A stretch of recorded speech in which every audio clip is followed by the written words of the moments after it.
Hi there, my name's Steve, and you are tuned into the Go Football Podcast. So, this is the podcast where we talk all about grassroots football. Whether you are a parent, player, coach, referee, just got a love for the game, sit tight, you are in the right place. So, on the episode this week, we'll be looking at someone that you will have in your team. We will be looking at the silent player. We'll be looking whether or not we're overlooking them, or is there something else we can do for them to help them develop. So, let's cue the whistle, let's get into it. So, hello and welcome back. So, here we go then. Another episode on the Go Football Podcast.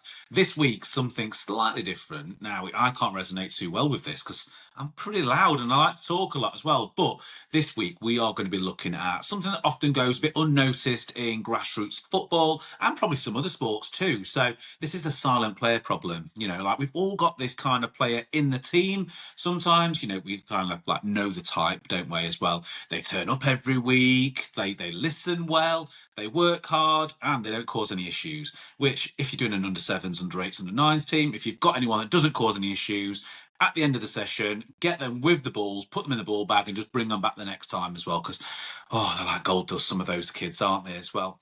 But at the same time, what's the thing that these players that don't talk to so much, what do they do as well? Or what do they not do? Well, obviously, they don't shout on the pitch. Sometimes they're doing things like not demanding the ball, where we want them to demand the ball. You know, they're always saying, like, if you want it, you want the ball, you've got to ask for it. And, you know, sometimes they don't stand out in obvious ways that some other players do. Maybe we mistake some players that may be a little bit louder for being passionate as opposed to just not controlling their emotions. Whereas some of these players, they might not stand out because they're just not shouting, maybe not calling out for it enough, maybe not communicating in the same way that maybe we kind of expect, maybe as coaches, maybe as parents, maybe as teammates too. And I think that sometimes these players they can get overlooked. It's really easy to overlook someone that's nice and quiet. You know, sometimes we overlook them, and maybe they're the ones that we start kind of on the bench quite a bit, just because we know that they're not going to be asking, when am I coming on? When am I doing this? When am I doing that? They just sit, listen, and like I say, work hard when they're expected to as well. So yeah, look, today I'm going to explore a number of different things with this type of player. And look, there's going to be some people listening to this thinking, yeah, my kid's not always that loud, or maybe we see some other team members, you know, that are also doing that. You know, I think this is not just a one club kind of issue. I think that every club's got this kind of player in there. So yeah, today we'll explore a couple of things as well. Why quiet players are often missed. Maybe why there's a bit of a difference between confidence and personality. Sometimes it'll just be a complete personality that's different. You know, we'll also look at, you know, how coaches can sometimes, maybe unintentionally, favour louder players as being part of the team and more involved with the team and bringing everyone up a little bit too. You know, and how can we get the best out of some of these quiet players? Because, you know, big question really for us when we're looking at these kind of quiet players is, are we missing out on good players just because they're not loud? And sometimes, yeah, we probably are going to be missing out on them too. So we're going to explore all of those different things on the podcast today. So just to make sure we're clear then, what is a silent player? Let's kind of like define it a little bit. I mean, look, everyone's going to have their own ideas as what's too quiet. And some teams, you know, they're very loud talking all of the time. And then we've got other teams which have got a bit of a mix in there too. But I think that for a couple of things that you will sometimes find with some of these silent players is that silent players don't always fall into these brackets, which sometimes people would kind of sometimes, you know, unintentionally, like we said, maybe bracket them into one of these. They might not be lacking ability, might not be lacking that at all. Would they be lacking effort? No, they could turn up every single week and work really, really hard. They're just not asking for it all of the times. You probably meet people at work and places like that as well, where you might even be one of these people that you're at work and you don't ask for any credit for the work that you do. You just like, I just get on, do my job, do my work, and I'll just do it. And this will be the same for some of these kids too. And also, they don't lack any understanding of what you're doing. Just because they're pretty quiet and you've said, listen, we're going to do this practice, these are the rules, everyone get it. You might have 5 or 6 asking questions. The other one that might be quiet might just understand it. So it's not because they lack understanding or need clarification for anything. They might all get it too. What it does mean, though, is that they're just a little bit less of a few things as well. So they might do, you know, they might be less vocal, so they might be like less shouting or avoid it altogether. Sometimes you'll get players that just don't want to shout for the ball all the time. Always in great places, though. Always doing what they should be doing. You know, they'll avoid like calling for the ball. They'll probably communicate less verbally with some other players as well. So maybe not demanding that ball like what we said earlier. and also might keep themselves to themselves a little bit more within the team as well. You probably get that player that you've got little pockets and groups where maybe they're all, all these go to that school, all these go to that school as well. And you've got maybe the odd player that is a bit socially just more themselves as well. And I think that sometimes you will get some other reasons. There's lots of reasons why a player might be like this. I mean, just look at it. We could have a player that is, their personality is they're maybe just a little bit more introvert. Maybe they're just a little bit more in. Maybe they don't like the whole loudness.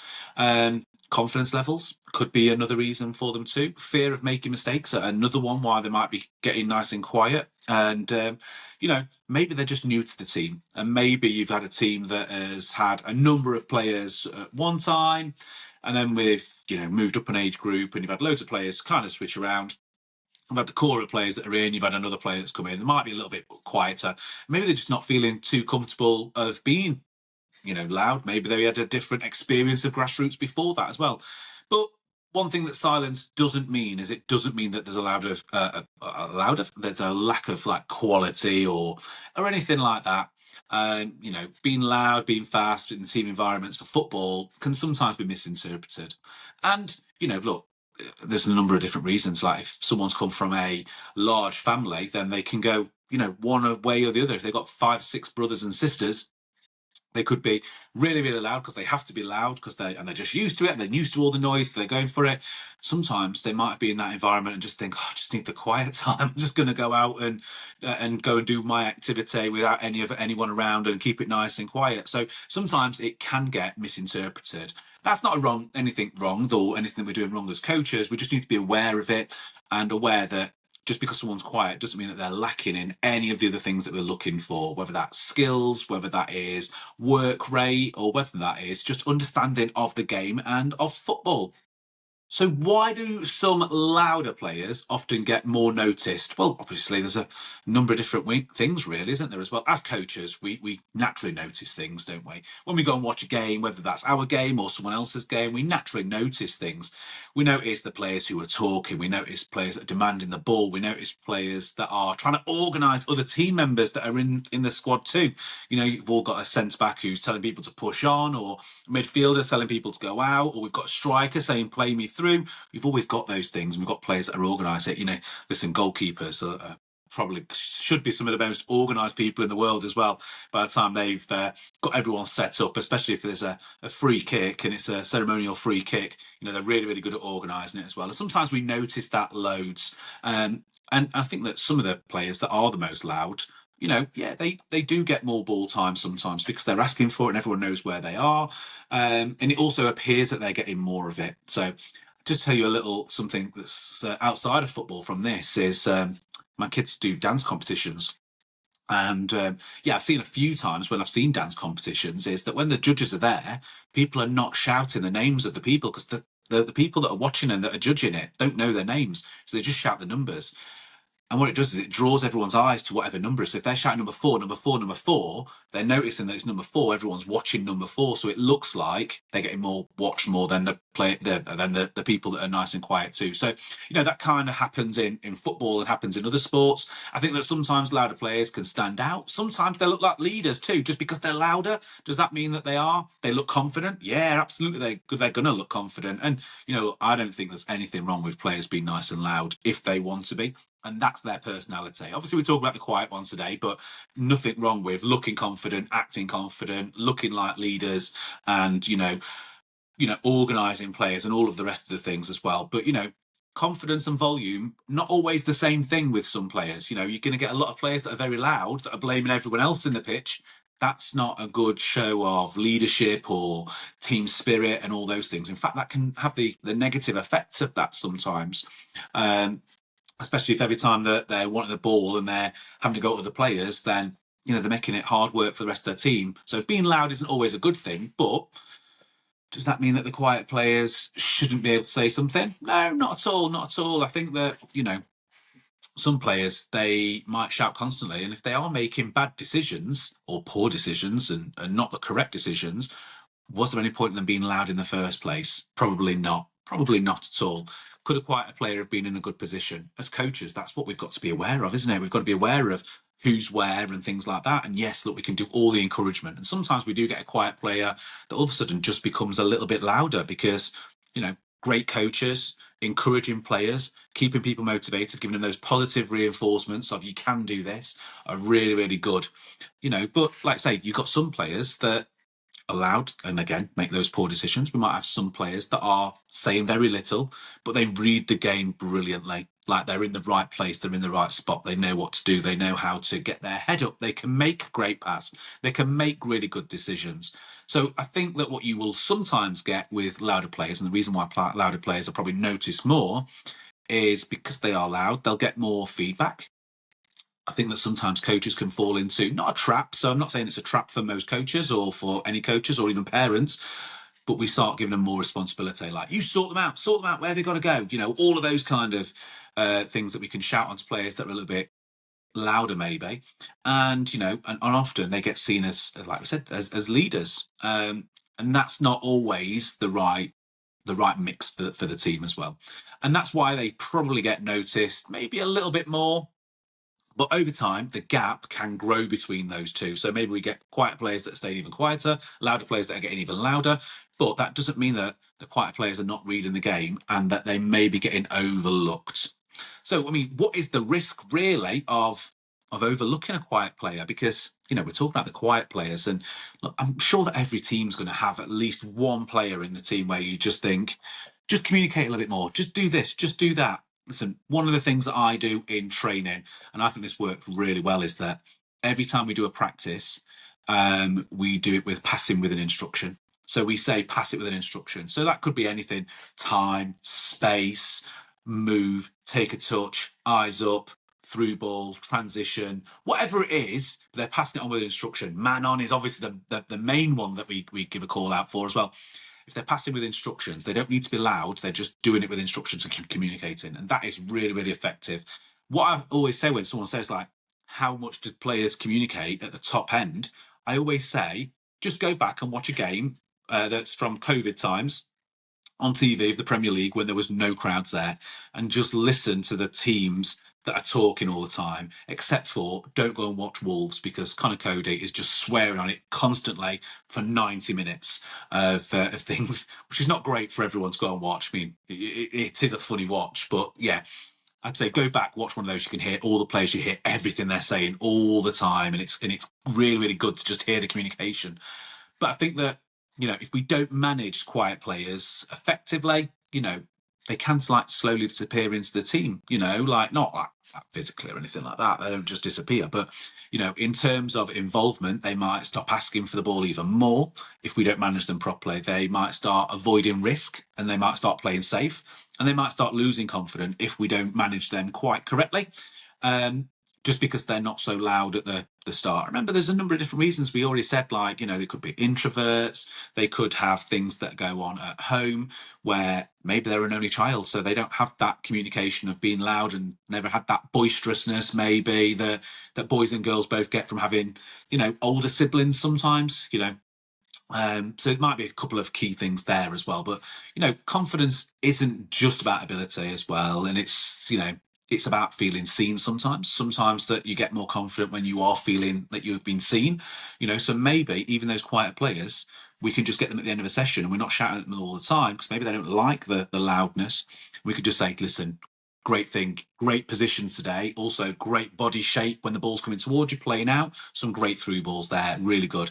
Just keep that confidence with them too, because what we want them to do is maybe open up a little bit. And if they are going to feel like in, later on in their football journey that they want to start talking and communicating and start doing those things, like I said, in practices, we can start getting them to pass with instructions and play the games with instructions of time, space, man on, bounce it back to me, whatever it is that they're saying. They're not going to feel invisible. Because sometimes I think that we can, with some quiet players, they can probably feel a little bit invisible. They feel like they're not that they're not part of the team, but everyone else is getting more recognition. Someone that's a bit louder for the ball or someone that's making bigger challenges as well is always going to get the claps of well done. They're going to get, all the encouragement from the coaching staff, maybe from parents as well. But I think if we don't keep them motivated, they're going to start to play like they are really as well. I mean, over time, could it Could it lead to reduction in development? Possibly as well. Lower enjoyment? Potentially again as well, if we're not treating these quite right. Eventually drop out. So again, if you listen to last week's episode as well about like why do young and youth players drop out of sports as well, I talk a lot about the age groups where they drop out and the reasons why they do that too. So yeah, there's a number of different reasons for them. But I think that sometimes let's just look at the other side of that as well. We said that we'd cover quite a few different topics with it as well. So, confidence versus personality, is one more important than the other? Not really as well. I think it's important to notice if you've got players that lack confidence, because that way you can start building their confidence of, like the positive things that you can do in the games, maybe playing smaller games, maybe you can be having games where people have got to communicate more. Maybe we can have some games and some practices which build confidence because we end up scoring lots of goals in them, or we make really good touches where it's really easy to give lots of praise out for as well. Things like first touches as well. Every time I think something's a good first touch as well, just be stood there as a coach, great first touch, great first touch, great first touch as well. Every single time, it's 5 in a row, 6 in a row, 7 in a row. Really builds some confidence up there as well.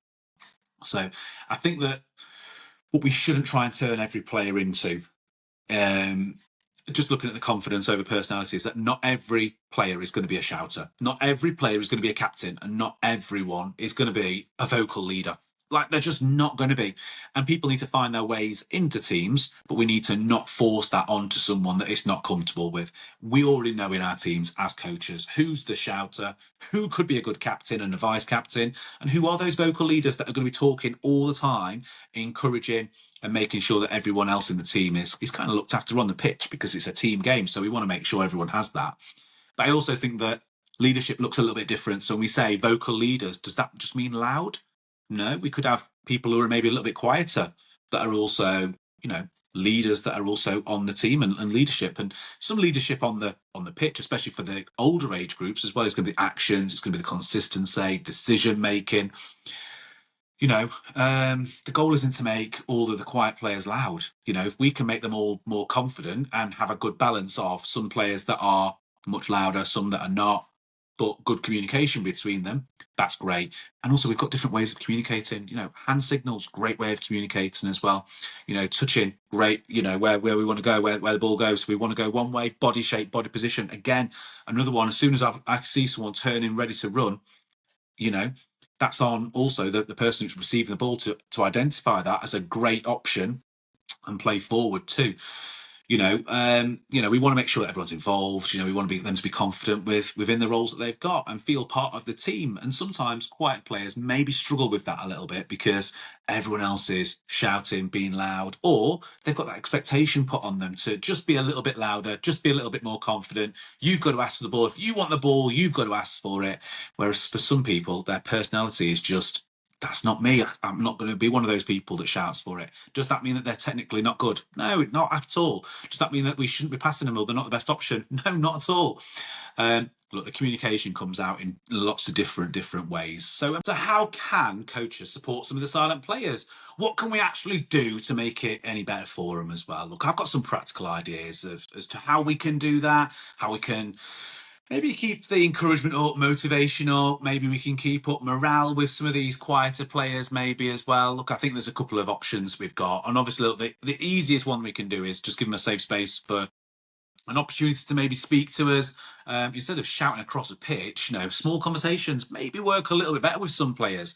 Maybe you can ask things like, what did you see there as well? What could you do next time? Maybe some of those. Maybe they can give you some information back. Look, we've all worked with a quiet player, and sometimes people work better in small groups. It's just how people work. And especially with children, when they're still finding their way around everything, they're navigating life as a young person in a football environment, in a sporting environment that is sometimes really well organised, and us as adults maybe have a different perspective of the game. Maybe it's nice to just say, what did you see? What could you do next time? What was happening in the game there as well?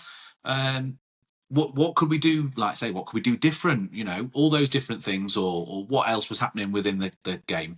Because sometimes quiet players can respond better in like the smaller settings. Maybe 1, 2 coaches, maybe a parent and a coach, maybe one other or two other players maybe as well. Maybe we can have those conversations in small-sided games when we're playing them as well. We can pull people in and have the maybe 3v3s or something like that, or 2v2s, 3v3s, 3v2s, whatever it is. Maybe we can get them in smaller groups as well, so that one, they feel involved in a smaller group. Maybe that makes them feel a little bit more comfortable. Maybe they could be a bit more vocal if they wanted to be at that time. Maybe they can give some more ideas.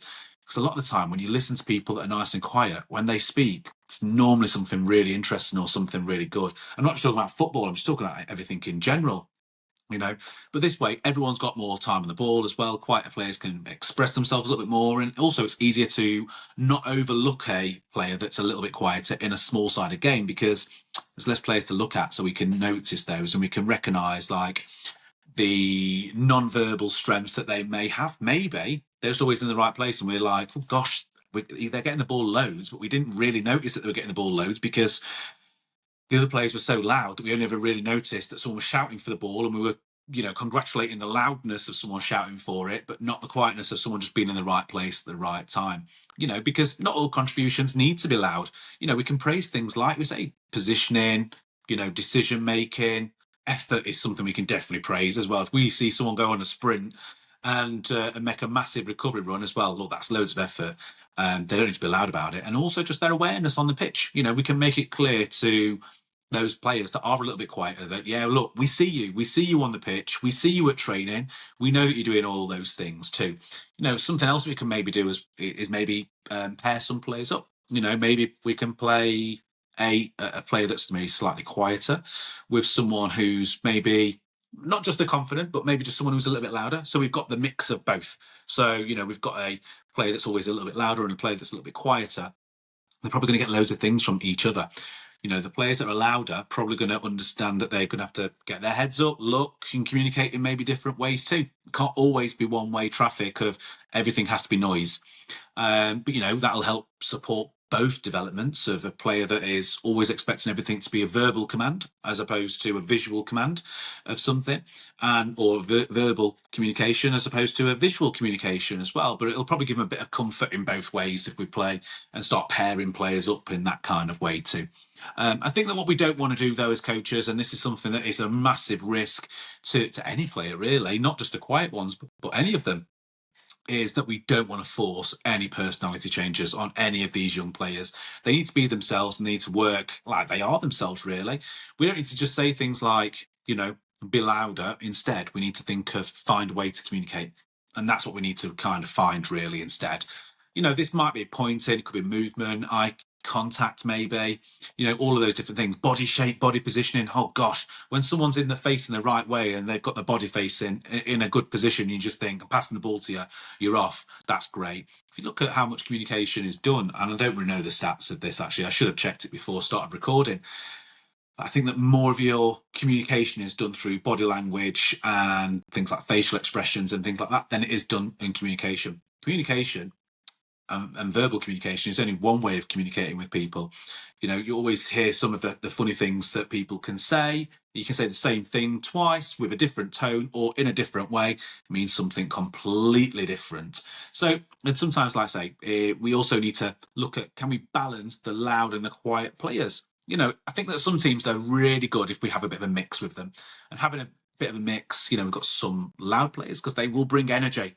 And that's great. But what can quieter players bring? Well, I think they can bring a bit of calmness to the team too. Sometimes we've all been in that where keep the ball, just stay nice and calm. They can bring a bit of calmness there because it's not too loud in their faces. Loud players might be organisers, but also quiet players, observers. Some quiet players, if they're reading the game really well, they'll see a player that's making a run and they'll track that player, and they don't need to be allowed to go and do those things. Both are really, really valuable to have.